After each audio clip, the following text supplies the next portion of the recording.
Mushroom Men: The Spore Wars, the best game for the Wii since Mario Galaxy. Wow, that's a bold claim.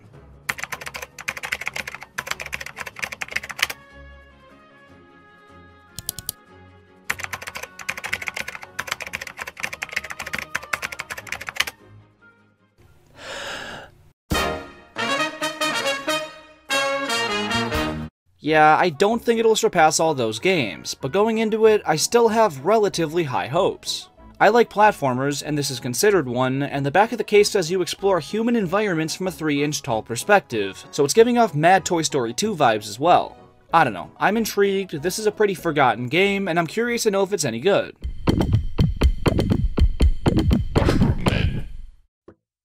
The plot starts out pretty simple. A meteor crash lands on Earth, but rather than bringing a symbiote that gives you a dope-ass black suit, it brings this green fog that turns fungi into living creatures. These toads, mushroom men, developed societies, and eventually had conflicts with one another that led to the decimation of countless tribes. A mushroom from one of these tribes, named Pax, survived the ambush, and thus set out on an epic quest to avenge his people.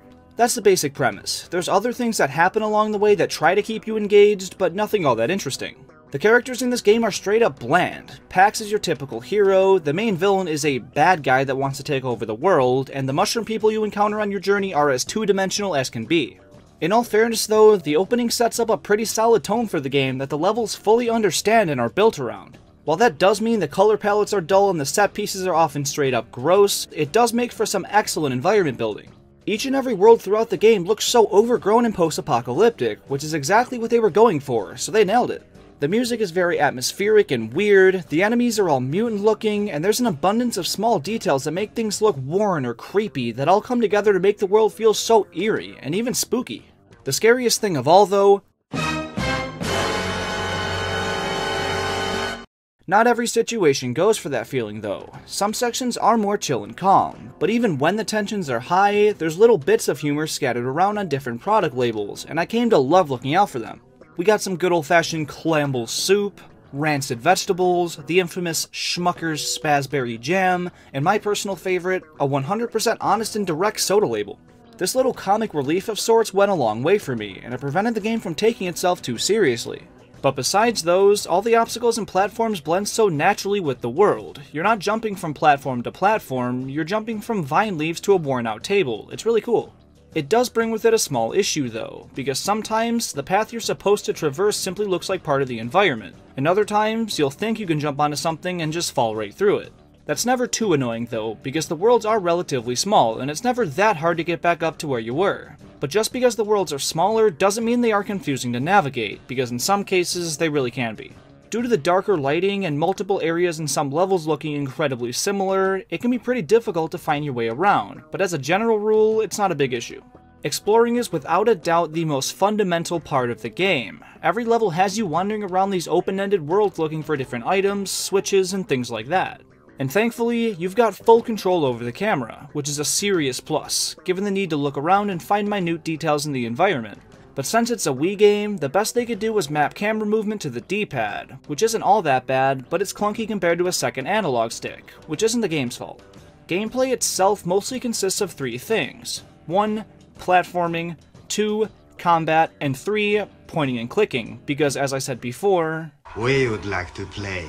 In terms of platforming, the game takes a very tame approach, and there's nothing wrong with that. You press A to jump, and the longer you hold it, the higher you go.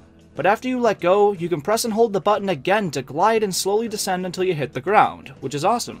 3D platforming games need that ability to perform in midair that allows players to quickly correct themselves when maneuvering between platforms, and this is a perfectly viable solution. And with that, the shadows work exceptionally well, so platforming as a whole is easy to get used to and feels great. The sections themselves, however, are quite bland in design. Despite having really unique environments to work through, it never really takes advantage of that for wild, one-of-a-kind challenges. But the amount of pure platforming is minimal. Most of the time you're just working through the world and making a few nice jumps here and there.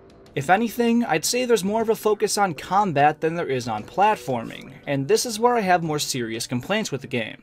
Before I get to those though, let's point out some things I like. The fact that the health bar is displayed as the mushroom head is a really freaking cool little detail, but when your health is low and it's just a brain sticking out and spurting green goo, that's nasty. What I like even more though is that there's no punishment for dying whatsoever. There's no life system, and when your health runs out, you respawn and can pick up right where you left off, which is dope. I also really like that you can craft different weapons depending on the parts you find around each world. This is the only thing that gives combat much complexity, and it's a great idea that fits especially well with the post-apocalyptic setting. It's also just fun to see what new things you're able to make when you find new items, but as for pros, that's about it. The biggest issue I have with combat comes down to the attack input, and I'm gonna let you guess what it is. Keep in mind it's a Wii game. Yeah, wiping out lots of enemies requires constant and vigorous shaking of the Wii remote, and that gets very annoying very quickly. It'd be more tolerable if there was even the slightest bit of strategy to it, but you literally just shake the remote constantly and hope your inputs go through.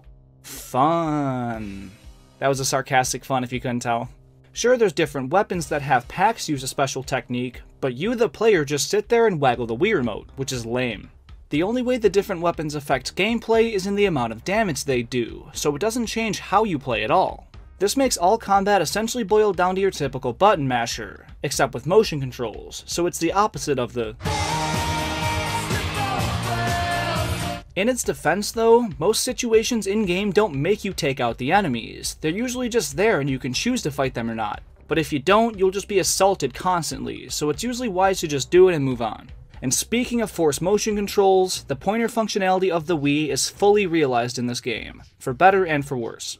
You have a few abilities that put the pointer to use, the most important of which being Spore Kinesis. Not Spork Kinesis, Spore Kinesis. To use it, you point at something that makes this little brain icon pop up, then press B to interact with it in some shape or form. Most of the time, you just pull a silver and lift objects, but you can also trigger things from faraway places, or things that are close and require you to use it for one reason or another. This is what the game considers to be puzzle solving. You never really have to think through anything. It mostly involves looking around with the pointer until you see the icon change.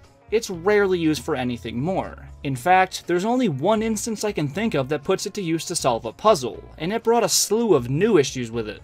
So, you have to move this energy from beam to beam to smash a couple old TVs, which somehow ignites some flames and serves as a defense system. By turning these cranks and flipping these levers with Spore Kinesis, you can transfer the energy, which in itself isn't bad, but where you need to make the transfer is so blatantly obvious, yet it still takes 15 minutes. There's no challenge whatsoever, instead it simply tests your patience and is one of the most monotonous and tedious sections I've put up with in a long time. Thankfully, this is the only instance of such a thing happening, but still, it goes to show this ability is handled poorly in every in-game use. Now the other point and click ability, which I'm gonna call Sticky Hands, is less offensive, but not great. It serves as a grappling hook that can pull you up to higher ground, as long as there's something up there that it lets you latch onto. It's weird though, because in the first level you gain the ability, you can use it on all types of surfaces, and it made exploring the world a lot more fun. But after that, it was severely underutilized, pretty much only when convenient to the level. I mean, it makes sense, it would break a lot of levels and make them much easier, but why introduce the ability in the first place? Or at least, why allow it to pull on almost anything, then downgrade it to vote pins and select bottles? It just turned into Spore Kinesis. When you couldn't figure out what to do, you'd look around and hope to find something you could pull up to, which isn't interactive or fun at all. But overall, the gameplay offered in this game is enjoyable, though it's not all that polished and you'll encounter several glitches and bugs, in a playthrough.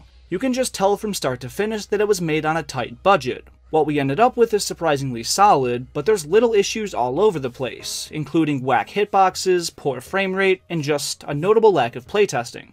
This is made no more apparent than in the boss fights, which clearly had incredibly low effort put into them.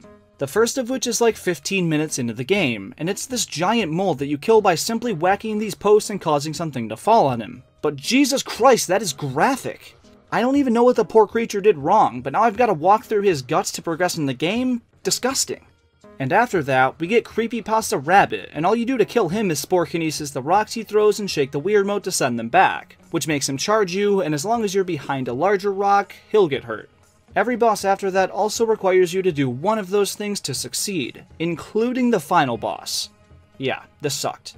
You kill a couple enemies the evil mushroom sends your way, then, shocker, send the projectiles he's throwing at you back at him until he eventually hops over to fight Pax 1v1. And at that point, it's...